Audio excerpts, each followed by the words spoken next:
A juiz esclarece. Vamos continuar no âmbito da lei tutelar educativa e falar dos atos que são praticados normalmente no âmbito do inquérito tutelar educativo para a instrução do mesmo.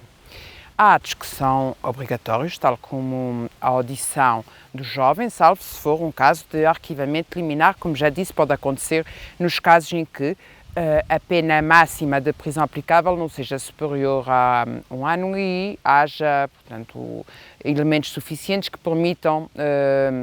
concluir desde logo que não há necessidade de educação para o direito. Tirando essa situação particular, tem de haver lugar à audição do jovem e já vamos ver em que termos é que ela se processa. Para além disso, poderá haver outros atos obrigatórios, tal como a elaboração de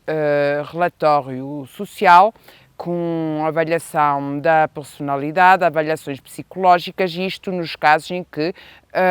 haja lugar à aplicação de medidas de internamento em regime aberto, semiaberto, fechado. Portanto, o relatório social com a avaliação psicológica será para os casos de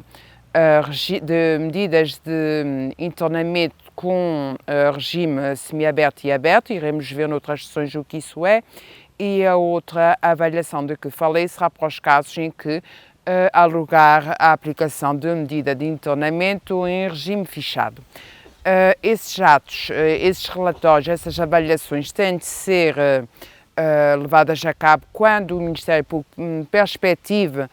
que venha a ser aplicada uma medida de internamento e, portanto, são atos obrigatórios do inquérito. No que se refere à audição do jovem, ela é presidida pelo Ministério Público na fase do inquérito tutelar educativa. O jovem é assistido por defensor, também poderá fazer-se acompanhar dos pais, de pessoas da sua confiança, representante que tenha a guarda do jovem. Terá de ser informado dos seus direitos, tal como sucede também no âmbito do inquérito criminal, portanto é um ato obrigatório, a informação ao jovem de todos os seus direitos e isso deverá ser feito, levado a cabo numa linguagem clara, precisa e acessível ao jovem. Portanto, o magistrado do Ministério Público terá necessariamente de adequar a sua linguagem ao grau de maturidade do jovem, ao grau de discernimento, sendo certo que poderá também fazer-se assessorar nessa diligência por técnico social ou psicólogo e será aconselhável que tal aconteça sempre que se verifique que o jovem tem alguma dificuldade de compreensão, de forma que seja adequada a linguagem ao grau, ao grau de capacidade de compreensão e de discernimento do jovem que praticou os factos. Para além disso, serão levados a cabo outros atos no inquérito em termos de instrução, sendo certo que devem ser levados a cabo todos os atos que se revelem necessários à averiguação dos factos e das condições pessoais do jovem, portanto, à avaliação da sua personalidade e da necessidade que existe ou não de educação para o direito. E, portanto, todos os atos que sejam necessários para essa finalidade serão objeto do inquérito tutelar educativo, terão de ser levados a cabo pelo Ministério Público. Terão de ser banidas diligências que não sirvam essas finalidades, portanto, mesmo que sejam requeridas, não serão levadas a cabo, porque toda a atuação do Ministério Público tem de ser orientada para aquela finalidade que eu já falei, que é de, por um lado, de verificar a prática do facto e, segundo, verificar se existe ou não necessidade de educação do jovem para o direito. E nesse âmbito poderão ser solicitadas informações às escolas, às associações em que o jovem tenha alguma intervenção, em todas as instituições frequentadas pelo jovem, portanto serão obtidas todas as informações que sirvam para caracterizar o percurso de vida deste jovem, tendo em conta a finalidade do inquérito tutelar educativo.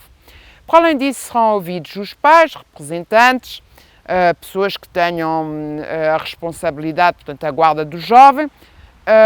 Terá ainda de ser ouvido, em princípio, o ofendido, sendo certo que se este tiver uma idade inferior a 16 anos, terá de ser ouvido pelo Ministério Público necessariamente, assim como todas as testemunhas que tenham uma idade inferior a 16 anos terão de ser ouvidas pelo Ministério Público. Os pais representantes que tenham a guarda do jovem não são ajuramentados, o jovem obviamente que também não. Relativamente a outros atos que devam ser praticados no inquérito, serão levados a cabo, como já disse, aquele relatório social, sempre que seja perspectivada a elaboração, a aplicação de medida de internamento, bem como a avaliação psicológica, e, para além disso, todos os atos que sejam requeridos e que tenham pertinência para os fins do inquérito tutelar educativo. Poderá ainda acontecer que, no âmbito desse inquérito tutelar educativo, o Ministério Público entenda que é de realizar uma sessão conjunta de prova que permita contraditar os elementos recolhidos e, nomeadamente, se for caso disso, elaborar em conjunto, portanto, o plano de conduta que o Ministério Público entenda ser de aplicar no âmbito de uma suspensão do inquérito tutelar educativo. Nessa sessão conjunta de prova irão participar o jovem, o seu defensor, os seus pais, representantes e todos aqueles, o ofendido e todas as pessoas que se revelem necessárias para os fins visados com essa sessão conjunta, que é de contraditar os factos e de verificar em que termos se verifica ou não necessidade de educação para o direito do jovem e, nesse âmbito, que concretas medidas é que devem ser perspectivadas. O Ministério Público concluirá de seguida, depois de levadas a cabo todas essas diligências, como já disse, em princípio,